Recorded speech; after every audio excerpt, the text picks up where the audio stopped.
Thank you, Mr. Speaker. Can I thank the Prime Minister for an advance copy of his statement? I have to say, when I read the first paragraph, and it talks about the Supreme Court verdict, Mr. Speaker, it wasn't the Supreme Court verdict, it was the judgment of the Supreme Court. Yeah. And perhaps the Prime Minister might start to show some respect for the judiciary. You know, we're here today because the Prime Minister was utterly humiliated by the Supreme Court by a count of 11-0.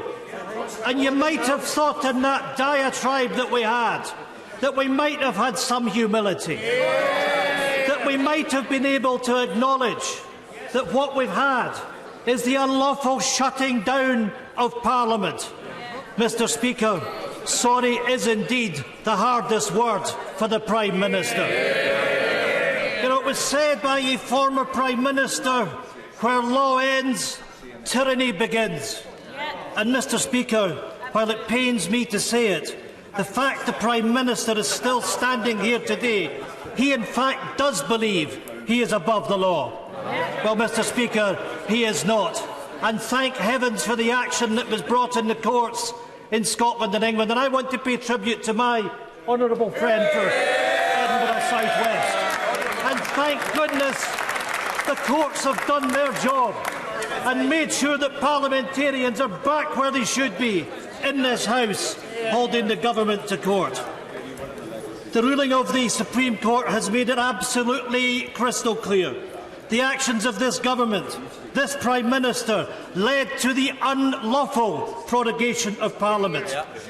Delivering the verdict, Lady Hale stated that prorogation was null and void. Have you no shame, Prime Minister?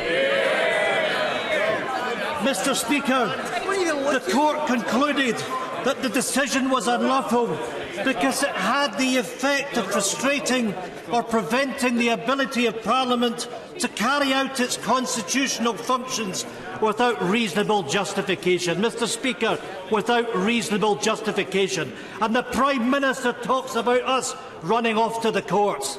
Well, we got the courts to do what he failed to do, which was to respect parliamentary sovereignty. Frustrating, preventing Parliament carrying out its constitutional duties without reasonable justification. How devastating for a Prime Minister to have such a judgment. Where law ends, tyranny begins. Yet the Prime Minister said he didn't agree with the courts. He only agrees with his cronies in Number 10, his Brexit-obsessed fan club. He cannot pick and choose when it comes to the law. He must obey the law. That is not leadership.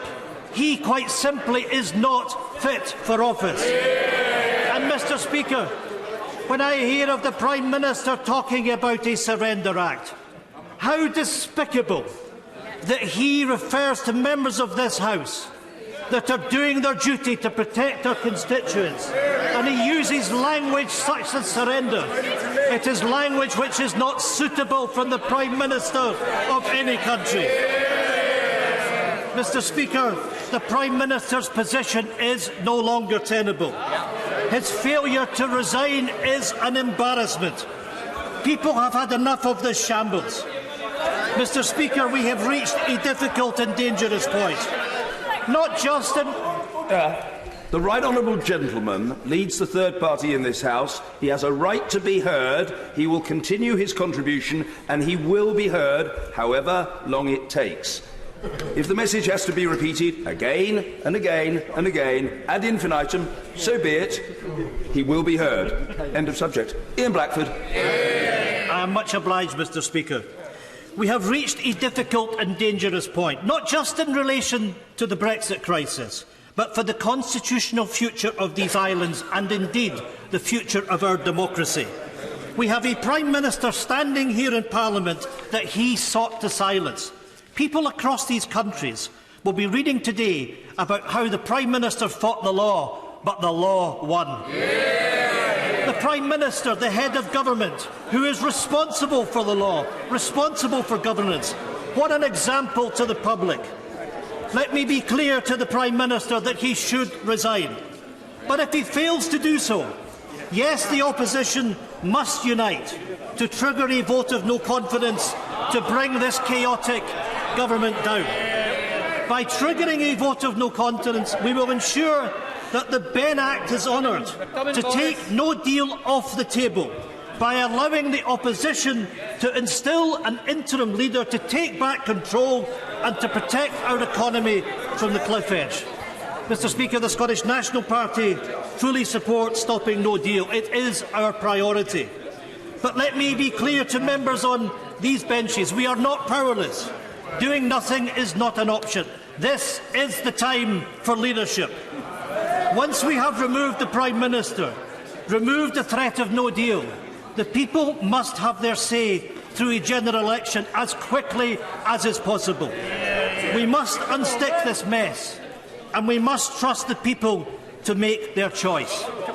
We cannot trust this Prime Minister. His time must be up. His days of lying, of cheating and of undermining the rule of law must be numbered. So I Order. Just for the avoidance of doubt, I'm sure the right honourable gentleman will not state in this House that the Prime Minister has lied in the House. He must not do so. Order. That is the order. That is the procedural position. He didn't say that, but he did refer to lying, and I know he cannot be referring to it in the context of the exchanges in this House. And a nod of the head to confirm that my interpretation is correct will suffice, and he can then proceed with the rest of his questioning. I'm correct in my surmise, I'm sure. Mr. Speaker. So I have one question to the Prime Minister for now. Do the right thing and do it now. Prime Minister, end this dictatorship. Will you now resign? The Prime Minister!